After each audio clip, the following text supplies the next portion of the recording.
dating sa rate ng sahod ang mga nasa Metro Manila at nasa probinsya. Ito'y hindi magiging madali sapagkat gusto nating ipantay ang sahod ng mga manggagawa sa probinsya at Metro Manila. Subalit, titingnan din natin ang kakayahan na matugunan yan ng ating mga partner sa labor force. Ito namang mga mamumuhunan. Habang humihingi tayo ng karampatang benepisyo, dagdag sahod, hindi naman natin ninanais na wasakin, sirain at maging lugi ang ating mga partner, yung mga mamumuhunan, sapagkat mawawalan din tayo ng trabaho. Ang dapat nating pagtuunan, patuloy tayong manawagan sa gobyerno, sa administrasyon ni Bongbong Marcos. Tama na ang akap. Tama na ang AIX. Hindi tugon yung 20 pesos kada kilo ng bigas na available lamang sa Cebu. Inaamag daw.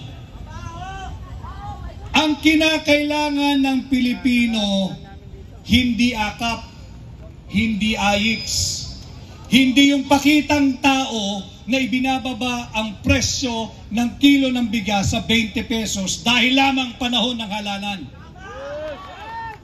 Ang mga Pilipino, tayong lahat ay may dignidad, may dangal, may respeto sa sarili.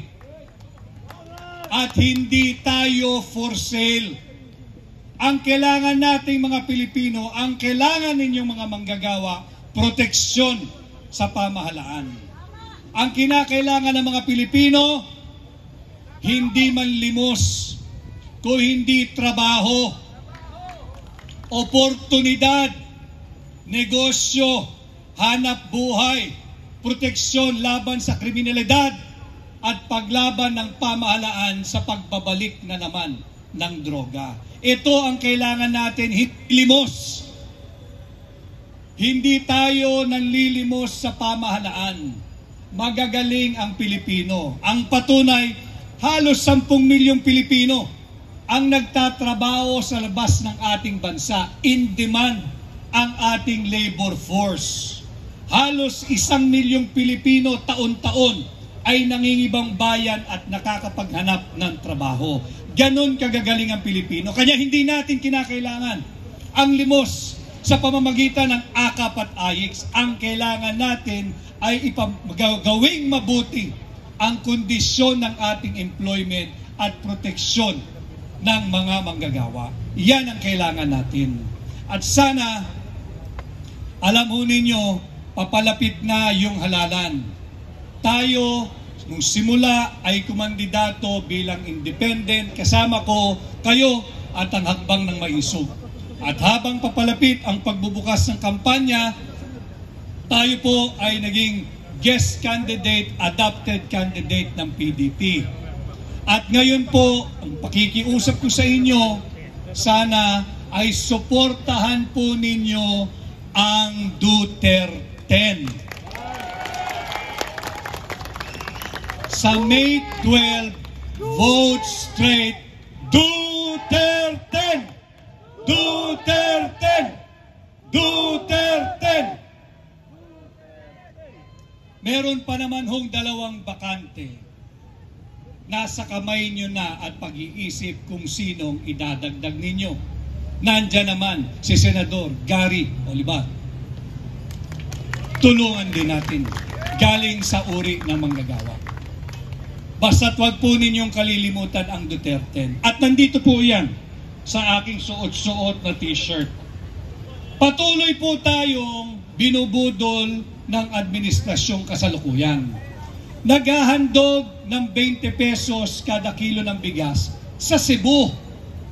Ang tanong po natin, magtatatlong taon na kayo sa pwesto, bakit ngayon lang? Bakit ngayong panahon ng halalan? Bakit sa Cebu lang? Sa Cebu lang ba may naghihirap na mga Pilipino? Paano yung mga Pilipinong hindi kayang bumili ng makakaing bigas dito sa Metro Manila at sa buong Luzon? Paano yung mga naghihirap na Pilipino sa Southern Tagalog? Paano yung mga mahihirap nating kababayan sa Mindanao? Wala ba silang karapatang magkaroon ng access diyan sa murang bigas na matagal nang ipinangako ng kasalukuyang administrasyon? Atin silang singilin. Ito yung mga usaping panlipunan na dapat maggabay sa inyo sa pagpili natin ng ating mga bagong leader ngayong May 12, 2025. At huwag din ninyong kalilimutan, patuloy nating ipaglaban ang ating kasarinlan, ang ating soberanya. Huwag ninyong kalilimutan, noong March 11, ang kapwa natin Pilipino ipinagkanulo ng sarili niyang gobyerno na ang pangalan ay Rodrigo Roa Duterte at ginawang mistulang alay sa mga naglalaway na banyaga diyan sa ICC. Sariwain natin yan nang sa ganon, pagdating ho ng May 11, day before the election, sariwain ninyo yung kaganapan ng March 11. Sa May 11, hindi po malayo mula ngayon, ay magdadalawang buwan na.